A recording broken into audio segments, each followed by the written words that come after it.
શ્વસન વિશે જોવાનું છે.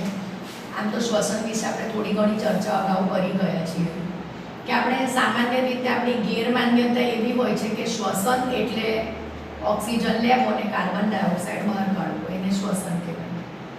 પણ હકીકતમાં શ્વસન એટલે શું એનો ટૂંક પરિચય આપણે જૈવિક ક્રિયાઓની શરૂઆતમાં જોઈ ગયા કે આપણે જે C6H12O6 પોષક તત્વો ખોરાક સ્વરૂપે લઈએ છીએ, જે આપણે આ કાર્બોહાઈડ્રેટ શર્કરા કહો કે ગ્લુકોઝ કહો, જેમાં કાર્બનની સંખ્યા 6 હોય છે. આનું ઇન્ટરનલ સ્ટ્રક્ચર પ્રોટીનનું, કાર્બોદિતનું અને ચરબી બધામાં છે C6H12O6. ઇન્ટરનલ સ્ટ્રક્ચર તેનું જુદું જુદું હોઈ શકે. તો આપણે જે આ કાર્બોદિત પદાર્થો અથવા તો પોષક દ્રવ્યો ખોરાક સ્વરૂપે લઈએ છીએ એનું વિઘટન થાય છે અને વિઘટન થઈને કાર્બન ડાયોક્સાઇડ મુક્ત થાય છે અને ઉર્જા મુક્ત થાય છે.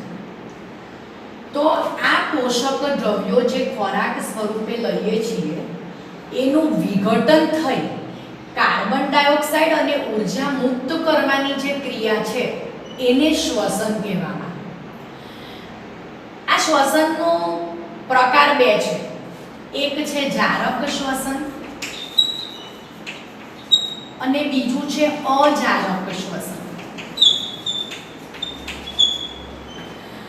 હવે જારક શ્વસનમાં શું થાય છે તો કે જારક શ્વસન હોય કે અજારક શ્વસન હોય, આ જે ગ્લુકોઝ એટલે કાર્બનના 6 અણુઓ છે એનું કોષ રસમાં, આખો કોષ છે, આ પ્રક્રિયા થાય છે કોષમાં. આપણે શરૂઆતમાં સમજાવી દીધું કે આપણે જે ખોરાક મોઢા દ્વારા લઈએ છીએ એ મોઢામાંથી અન્નનળીમાં, અન્નનળીમાંથી તે જઠરમાં, જઠરમાં પચે, પચવું એટલે મોટા અણુઓનું નાના અણુઓમાં રૂપાંતર થવું, ત્યાંથી તે નાના આંતરડામાં, અને નાના આંતરડાની દિવાલો ખૂબ લાંબી, નાના આંતરડાની દિવાલો સાથે રુધિર કેશિકાઓનું જાડું આંતરડાની દિવાલો શોષે અને એ જે શોષાયેલો, જેને અભિશોષણ કહેવાય, એ જે શોષાયેલો ખોરાક છે, પોષક દ્રવ્યો છે, એ રુધિરમાં ભળે અને રુધિર દ્વારા શરીરના દરેકે દરેક કોષમાં જાય. તો શરીરના દરેકે દરેક કોષમાં આ 6 કાર્બન અણુવાળો ગ્લુકોઝ પહોંચ્યો. હવે કોષમાં એટલે કોષ રસમાં પ્રક્રિયા થાય કે ગ્લુકોઝ છે એનું કોષ રસમાં વિઘટન થાય અને બને છે પાયરુવેટ. પાયરુવેટ એક 3 કાર્બન વાળો અણુ છે અને થોડી ઉર્જા મુક્ત થતો. આટલી પ્રક્રિયા જારક શ્વસન અને અજારક શ્વસનમાં કોમન છે, સામાન્ય છે. હવે શું બને છે તો કે ઓક્સિજનની ગેરહાજરી, એના 2 રસ્તા છે કે ઓક્સિજનની ગેરહાજરી, ઓક્સિજન છે જ નહીં, હોતો જ નથી, તો તે યીસ્ટ નામની ફૂગમાં અમુક બેક્ટેરિયાઓમાં કે એમાં જે ઓક્સિજનની ગેરહાજરી હોય તો આ પાયરુવેટ 3 અણુ કાર્બનના બને. ઓક્સિજનની ગેરહાજરી હોય તો તેમાંથી ઇથેનોલ બને છે, કાર્બન ડાયોક્સાઇડ બને છે અને ઉર્જા મુક્ત થાય છે. આ જે ઉર્જા મુક્ત થાય છે તે ખાલી 2 એટીપી જેટલી. એટીપી નું આખું નામ છે adenosine triphosphate. Adenosine triphosphate 2 ATP જેટલી ઉર્જા ફક્ત મુક્ત થાય છે. ઉર્જા મુક્ત, આ જે પ્રોસેસ છે તેને આથવણની પ્રક્રિયા પણ કહેવામાં, જેને બધાએ પોતાના ઘરોમાં અનુભવેલી હશે. સામાન્ય રીતે જ્યારે મમ્મી ઘરમાં કંઈ પણ ઈદડા, ઈડલી, ઢોકળા, ઢોસા એવું કંઈ બનાવવાનું હોય તો જે પેલું તમે ચોખા કે દાળ કે લઈને પછી તેને વાટીને એટલે ક્રશ કરીને પછી તેને બરાબર ઢાંકી દેવામાં આવે. ઢાંકી દેવામાં આવે એટલે ઓક્સિજનની ગેરહાજરી. હવે ઓક્સિજનની ગેરહાજરીમાં પછી એને ઢાંકે એટલે મમ્મી કહે છે કે આથો આવ્યો, આથો આવે એટલે પેલું એ જે છે ખીરું એમાં જરા ઉભરા આવે. એ ઉભરાવાનું કારણ છે અંદરનો કાર્બન ડાયોક્સાઇડ. કાર્બન ડાયોક્સાઇડ બહાર નીકળે અને કાર્બન ડાયોક્સાઇડ બહાર નીકળવા માટે જગ્યા શોધે એટલે આથો ઉપર આવતો હોય. આ છે આથવણની પ્રક્રિયા અને ઉર્જા મુક્ત થાય. પણ આ જે ઉર્જા મુક્ત થાય છે તે બહુ થોડી હોય છે. તો ફરીથી આપણે ભણીએ છીએ અત્યારે શ્વસન. તો શ્વસનમાં જે પોષક તત્વો છે આ પોષક તત્વોનું વિઘટન થઈ ઉર્જા મુક્ત કરવાની ક્રિયા છે તેને શ્વસન કહેવાય. શ્વસનના બે પ્રકાર, જારક શ્વસન અને અજારક શ્વસન. જારક શ્વસન અને અજારક શ્વસન માટેની વ્યાખ્યા એવી હોઈ શકે કે પોષક દ્રવ્યના વિઘટન દરમિયાન ઉર્જા મુક્ત થાય એ દરમિયાન જો ઓક્સિજનની જરૂર હોય અથવા તો ઓક્સિજન અનિવાર્ય હોય તો જારક શ્વસન કહેવાય. અને ઓક્સિજનના જરૂર નથી, ઓક્સિજન જરૂરી નથી હોતો અને ઉર્જા મુક્ત થાય છે તો તેને અજારક શ્વસન કહેવાય છે. હવે ઓક્સિજનની ગેરહાજરી જ હોય યીસ્ટ નામની ફૂગમાં તો ઇથેનોલ બને. ઇથેનોલમાં બે કાર્બન અણુ છે, કાર્બન ડાયોક્સાઇડ, અને ઉર્જા મુક્ત થાય છે. ઉર્જા ફક્ત 2 ATP 2 ATP જેટલી હોય છે. હવે આપણે જ્યારે પણ કોઈ પણ આપણે એક્સરસાઇઝ કરતા હોઈએ તો એક્સરસાઇઝ કરીએ ત્યારે સ્નાયુ હોય એ સ્નાયુઓમાં ઓક્સિજન હોતો નથી તો ત્યારે પણ ઉર્જાની જરૂર પડતી હોય છે સ્નાયુને. તો ઓક્સિજનના અભાવે સ્નાયુ પેશીમાં ત્યારે લેક્ટિક એસિડ બને છે. લેક્ટિક એસિડમાં 3 કાર્બનના અણુ હોય છે અને ઉર્જા મુક્ત થાય છે. આ ઉર્જા પણ 2 ATP જેટલી છે. ATP એટલે એડિનોસાઇન ટ્રાઇફોસ્ફેટ. તો આ બંને અજારક શ્વસનનું થયું. હવે જારક શ્વસનમાં તો કે ગ્લુકોઝ છે તેનું વિઘટન કોષરસમાં થાય, પાયરુવેટ બને જેમાં કાર્બનના 3 અણુ છે. ઓક્સિજનની સંપૂર્ણ હાજરી છે. આ પ્રક્રિયા શરૂ થાય છે આમ જોવા જાય તો કોષરસમાં લાઇસોઝોમની હાજરીમાં. એનું રીઝન છે કે લાઇસોઝોમમાં પાચક ઉત્સેચકો આવેલા છે એટલે ખોરાકના અણુઓનું વિપાચન કરવું એટલે વિઘટન કરે છે અને પૂરી થાય છે કણાભ સૂત્રમાં. અને કણાભ સૂત્રમાં જે ઉર્જા મુક્ત થાય છે તે એટીપી સ્વરૂપે સંગ્રહ પામે છે. આ જે ઉર્જા છે તે 38 એટીપી જેટલી. આ કોઈ આંકડા બુકમાં અંદર આપ્યા નથી પણ 38 એટીપી જેટલી ઉર્જા મુક્ત એટલે ખૂબ વધારે. ટૂંકમાં જારક શ્વસન દરમિયાન પોષક દ્રવ્યોમાંથી ઉર્જા ઘણા મોટા પ્રમાણમાં મુક્ત થતી હોય છે. કાર્બન ડાયોક્સાઇડ, પાણી અને ઉર્જા મુક્ત થાય છે. આ જે ઉર્જા છે એ ઘણી વધારે પ્રમાણમાં હોય છે. હવે એટીપી નું કામ શું છે તો કે આમ સામાન્ય રીતે આપણા શરીરમાં ધારો કે એડીપી છે, એડિનોસાઇન ડાઇફોસ્ફેટ. એડિનોસાઇન ડાઇફોસ્ફેટ. હવે જે એડિનોસાઇન ડાઇફોસ્ફેટ સાથે એક પેલો ફોસ્ફેટનો અણુ જોડાય, આ ફોસ્ફેટનો અણુ જોડાય તો બનશે એટીપી. એટલે બે ફોસ્ફેટના ડાય એટલે બે અણુ છે અને ત્રીજો ફોસ્ફેટનો અણુ જોડાયો તો એટીપી બને છે. જ્યારે પણ એટલે જે ઉર્જા મુક્ત થઈ સામાન્ય રીતે આ ઉર્જા વિવિધ ક્રિયાઓ કરવા માટે ઉપયોગ થાય અને વધારાની ઉર્જા છે તેનું આ એડીપી માંથી એટીપી માં રૂપાંતર થાય છે અને ઉર્જાનો સંગ્રહ થાય. પણ જ્યારે જરૂર પડે છે ઉર્જાની, આપણે આખો દિવસ કંઈ જમ્યા કરીએ કે આખો દિવસ કંઈ ઉર્જા સતત મળ્યા કરે એવું હોતું નથી.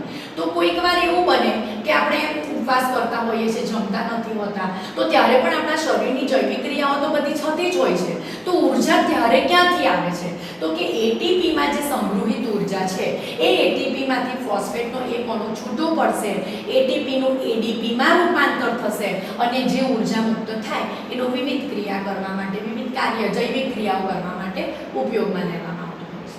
તો એટીપી એટલે જેવું કહેવામાં આવે કે કણાભ સૂત્રને ઉર્જાનું શક્તિઘર, પાવર હાઉસ કહેવામાં આવે. કારણ કે કણાભ સૂત્રમાં જે સંગ્રહ થાય છે એ ઉર્જાથી જ શરીરની વિવિધ ક્રિયાઓ થતી હોય છે. તો અત્યારે આપણે આજે શ્વસનના બે પ્રકાર, જારક શ્વસન અને અજારક શ્વસન જોયું. હવે વાત વિનિમય. વાત વિનિમય એટલે O2 CO2 ની આપ-લે. હવે વનસ્પતિમાં આ વાત વિનિમય કેવી રીતે થાય છે? મોસ્ટલી નાનપણથી એવું શીખવવામાં આવ્યું હોય કે વનસ્પતિ હોય તે શું કરે તો કે કાર્બન ડાયોક્સાઇડ લઈને ઓક્સિજન બહાર કાઢે અને આપણે પ્રાણીઓ શું કરીએ તો કે ઓક્સિજન લઈને કાર્બન ડાયોક્સાઇડ બહાર કાઢે. તો વનસ્પતિ આપણા માટે તો આ વાત સાચી છે કે આપણે ઓક્સિજન લઈએ છીએ અને કાર્બન ડાયોક્સાઇડ બહાર કાઢીએ છીએ. પણ વનસ્પતિ ફક્ત કાર્બન ડાયોક્સાઇડ લે છે અને ઓક્સિજન બહાર કાઢે છે, આ વાત ખોટી છે. વનસ્પતિ પ્રકાશ સંશ્લેષણની ક્રિયા છે. એમાં હવામાંથી કાર્બન ડાયોક્સાઇડ લે છે, મૂળ દ્વારા પાણી શોષે છે, પ્રકાશ સંશ્લેષણની ક્રિયા દરમિયાન C6H12O6 બનાવે છે, ઓક્સિજન મુક્ત કરે છે, બરાબર, અને મુક્ત કરે પાણી લખવું હોય તો સમીકરણ સંતુલિત નથી કરતું. તો વનસ્પતિ પ્રકાશ સંશ્લેષણની ક્રિયા કરે છે ત્યારે કાર્બન ડાયોક્સાઇડ લે છે. હવે વનસ્પતિમાં પણ જૈવિક ક્રિયાઓ થાય છે. વનસ્પતિ પોતે જે આ ઓક્સિજન બનાવે, આ ઓક્સિજન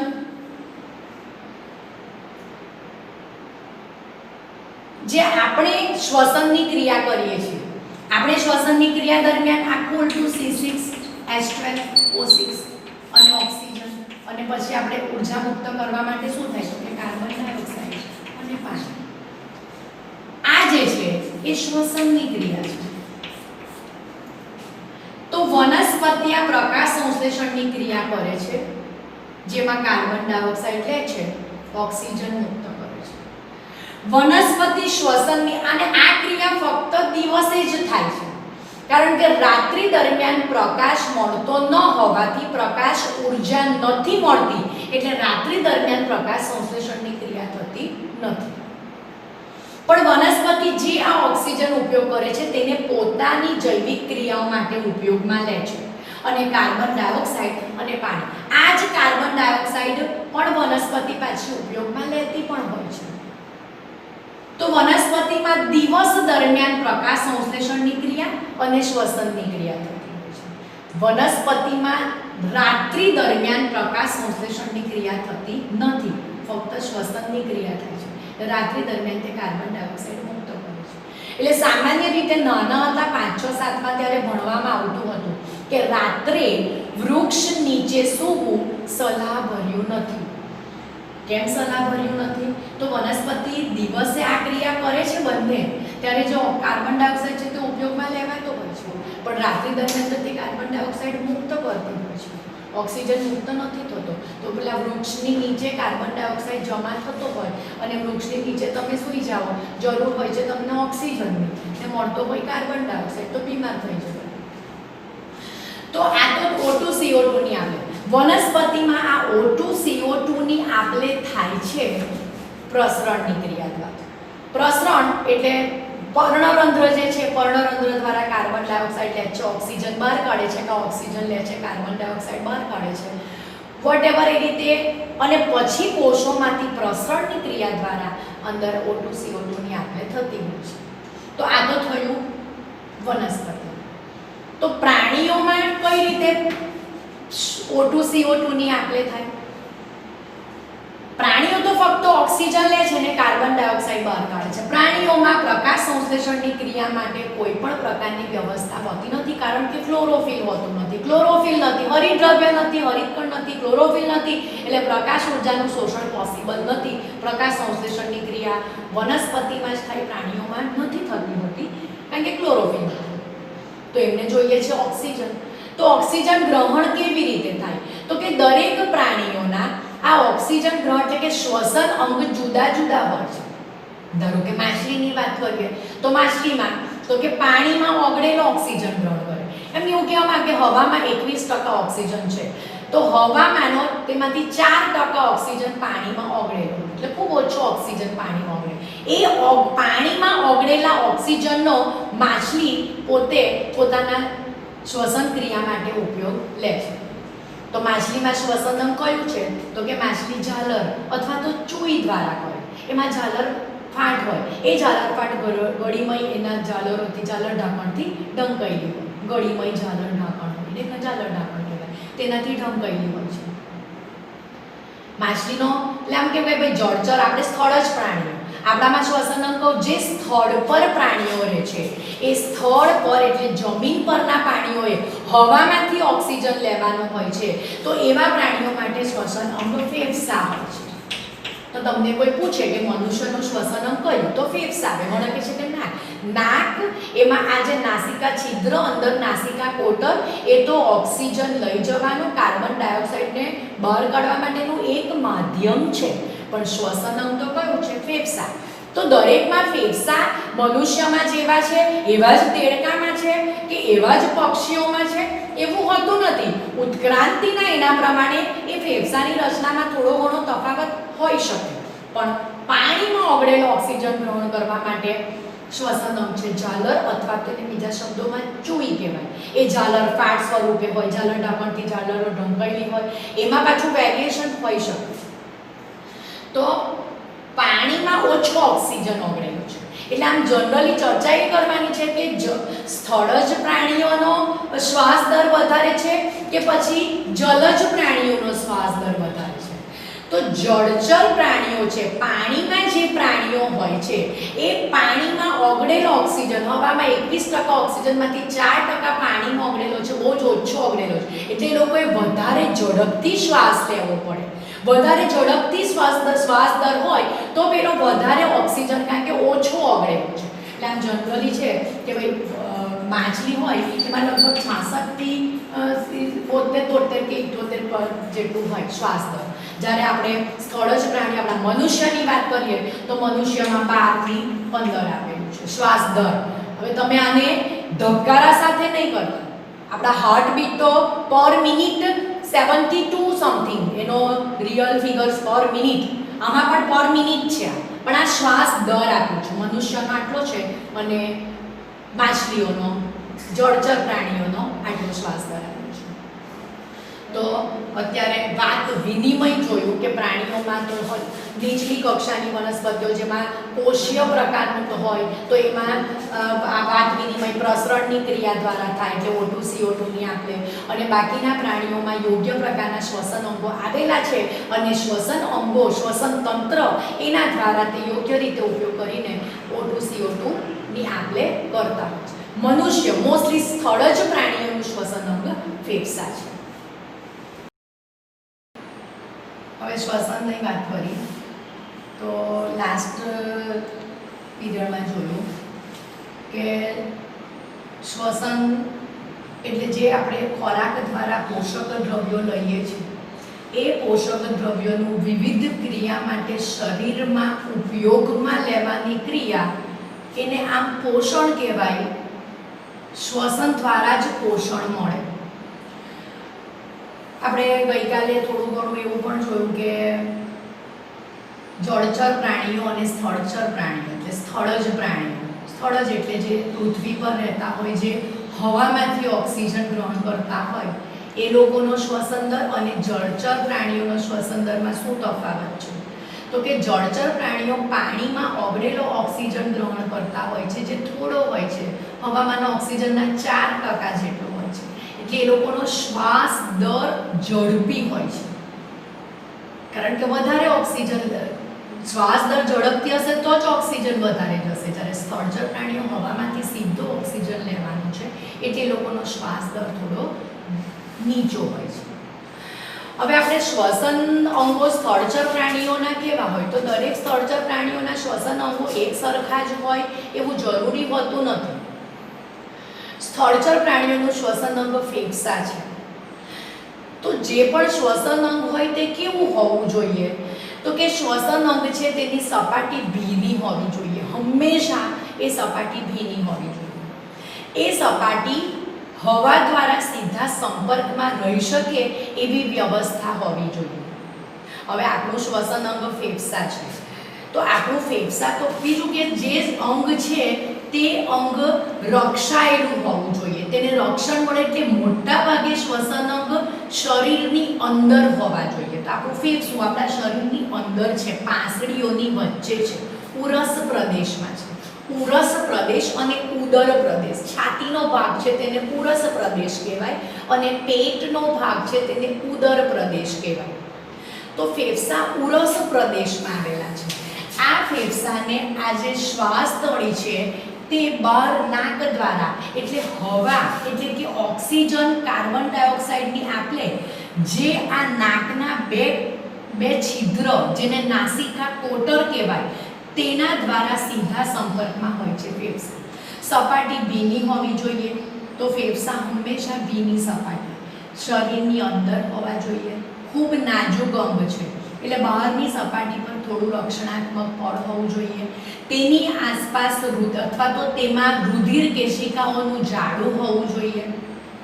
તો આ બધી જ અવેલેબિલિટી આપણા ફેફસામાં શ્વસન અંગમાં આપણું શ્વસન અંગ ફેફસા છે. સ્થળચર પ્રાણીઓનું શ્વસન અંગ મોટા ભાગે ફેફસા હોય, જેમાં પણ વેરિએશન હોઈ શકે.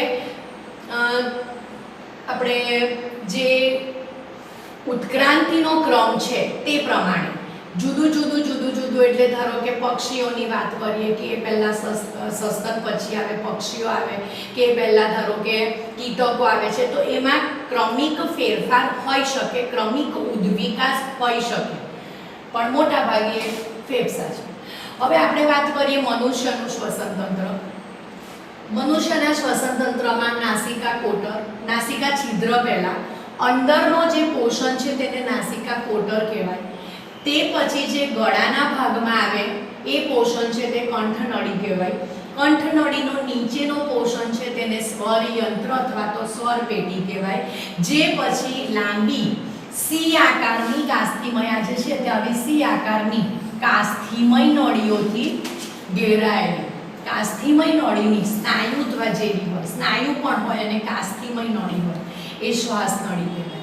આ કાસ્થિમય નળી એટલે કાસ્થિ સ્થિતિસ્થાપક છે અને સ્થિતિસ્થાપક હોવાને કારણે કોઈ પણ દબાણ હેઠળ પણ આ જે શ્વાસ નળી છે તે આવતી નથી, દબાઈ જતી નથી, જેથી શ્વાસ ક્યારેય રોકાઈ જતો નથી.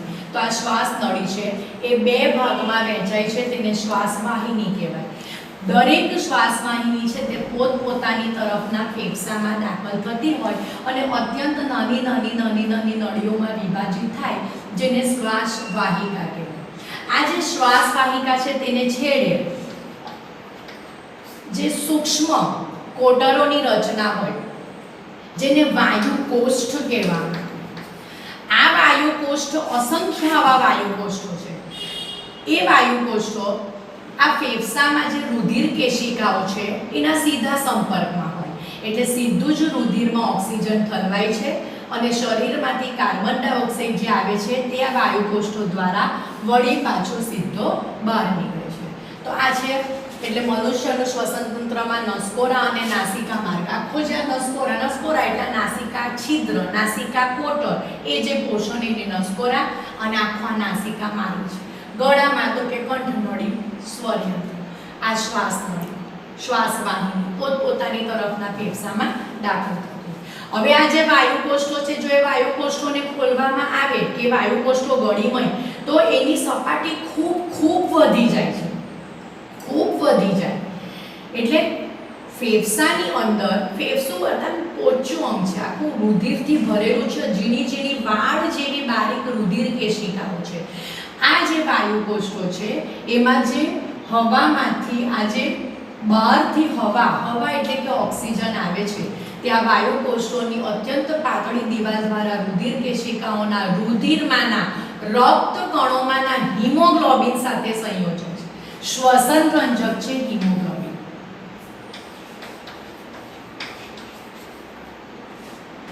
આ જે હિમોગ્લોબિન છે એને શ્વસન રંજક જે મોસ્ટલી પ્રોટીનનું બનેલું છે, તો આ જે શ્વસન રંજક છે હિમોગ્લોબિન સાથે સંયોજાય. આવો ઓક્સી હિમોગ્લોબિન વાળો શુદ્ધ રુધિર છે તે શરીરના દરેક કોષમાં પહોંચે છે. કોષોમાં શ્વસનની ક્રિયા દરમિયાન જે કાર્બન ડાયોક્સાઇડ ઉત્પન્ન થાય છે તે રુધિર મારફતે વળી પાછો ફેફસામાં આવે છે અને ત્યાંથી તે કાર્બન ડાયોક્સાઇડ બહાર નીકળી જાય છે. આ થયું શ્વસન અંગ, શ્વસનનું થયું. શ્વાસોશ્વાસની ક્રિયા કેવી રીતે થતી હોય છે? એટલે શ્વાસની ક્રિયા વત્તા ઉચ્છ્વાસની ક્રિયા, એને કહેવાય શ્વાસોચ્છ્વાસની ક્રિયા. આ ઉરોદર પટલ છે. ઉરોદર પટલ એ ઉરસ પ્રદેશ અને ઉદર પ્રદેશને છૂટો પાડે છે. આ જે છે આ રીતની રચના ઉરોદર પટલ, આ એની મૂળ સ્થિતિમાં છે, આરામની સ્થિતિમાં છે. આ ઉરોદર પટલ જ્યારે પણ ખેંચાય છે એટલે આ ઉરસ પ્રદેશનું જગ્યા વધી જાય, ઉરસ પ્રદેશ પરનું દબાણ ઘટી જાય, કારણ કે આ ફેફસા માટે ફેફસા જે છે એને વધારે જગ્યા મળે. તો આ જે ઉરોદર પટલ જ્યારે આ સિચ્યુએશનમાં આવે છે ત્યારે અંદરનું દબાણ ઘટી જાય અને દબાણ ઘટવાને કારણે બહારથી ઓક્સિજનયુક્ત હવા અંદર આવી જાય છે. આ ઓક્સિજનયુક્ત હવા અંદર આવે છે અને તેમાંથી પછી રુધિર કેશિકાઓના રુધિરમાંના રક્તકણોમાંના હિમોગ્લોબિન સાથે આ ઓક્સિજન સંયોજાય છે. તે જ રીતે પછી કાર્બન ડાયોક્સાઇડ આવે. એ સિચ્યુએશનમાં ઉરોદર પટલ પાછો પોતાના મૂળ સ્થાને આવે છે. આ ઉરોદર પટલ મૂળ સ્થાને આવવાને કારણે ફેફસા ઉપર દબાણ વધે છે, અંદરની જગ્યા ઘટે. અંદરની જગ્યા એટલે કે અંદરનું કદ ઘટે, ઉરસ પ્રદેશનું કદ ઘટે. ઉરસ પ્રદેશનું કદ ઘટે, ફેફસા પર દબાણ વધે એટલે જે કાર્બન ડાયોક્સાઇડ છે તે નાસિકા કોટર નાસિકા છિદ્ર દ્વારા બહાર નીકળી જાય. તો મનુષ્યમાં શ્વાસોચ્છ્વાસની ક્રિયા આ રીતે ચાલતી હોય છે, જે ઉરોદર પટલના સંકોચન આકુંચન સંકોચન પર ડિપેન્ડ કરતું હોય છે. આ જે છે એ ઉરોદર પટલની નોર્મલ પોઝિશન છે અને આ જે સપાટ થાય છે આ એની ખેંચાયેલી પોઝિશન